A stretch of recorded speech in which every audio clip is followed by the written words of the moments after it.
Face recording studio गया। बोला बोला डमरू वाले बाबा की। ये परम उठाले तू, उठाले तू, रंग पागल ये चली है तू, बोला के दुआ रंग पागल। कांधे पर उठा ले तू कबार गे पगली, कांधे पर उठा ले तू कबार गे पगली, साथे चलिहा तू भोला के दुआर गे पगली, साथे चलिहा तू भोला के दुआर गे पगली। कांधे पर उठा ले तू कबार गे पगली, कांधे पर उठा ले तू कबार गे पगली, साथे चलिहा तू भोला के दुआर गे पगली, साथे चलिहा तू भोला के दुआर गे पगली।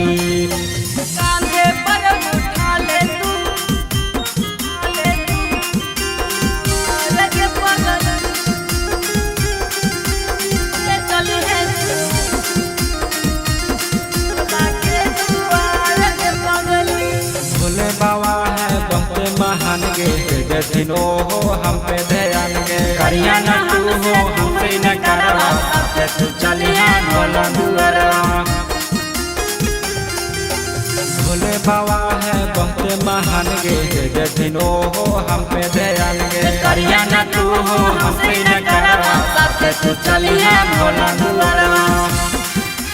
लगा है वहाँ कबरियन के भीड़ गे, जहाँ न हमर नजरिया से दूर गे। गजबे के साजल रहे के पगली, सावन में भोला के वहाँ दुआर गे। कांधे पर उठा ले तू कबार गे पगली, साथे चलिहे तू भोला के दुआर गे पगली।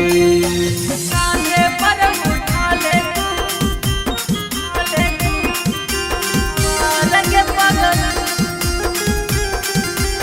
ये चली है तू, बोला के दुआ रंग पागल। सूरज सवरिया के ले जिहा साथ गे, छोड़िया न काबो ओकर हाथ गे। गजबे के साजल रहे के पगली, सावन में भोला के वहाँ दुआर गे। छोटू असुद के जहाँ तू साथ गे, छोड़िया न काबो ओकर हाथ गे। गजबे के साजल रहे के पगली, सावन में भोला के वहाँ दुआर गे। सुल्तानगंज से जलवा साथे उठाइहा गे पगली, सुल्तानगंज से जलवा साथे उठाइहा गे पगली, साथे चलल जाई भोला के दुआर गे पगली, साथे चलल जाई भोला के दुआर गे पगली। बोला बोला बाबा गरीब नाथ की। अम्बे फेस रिकॉर्डिंग स्टूडियो गया।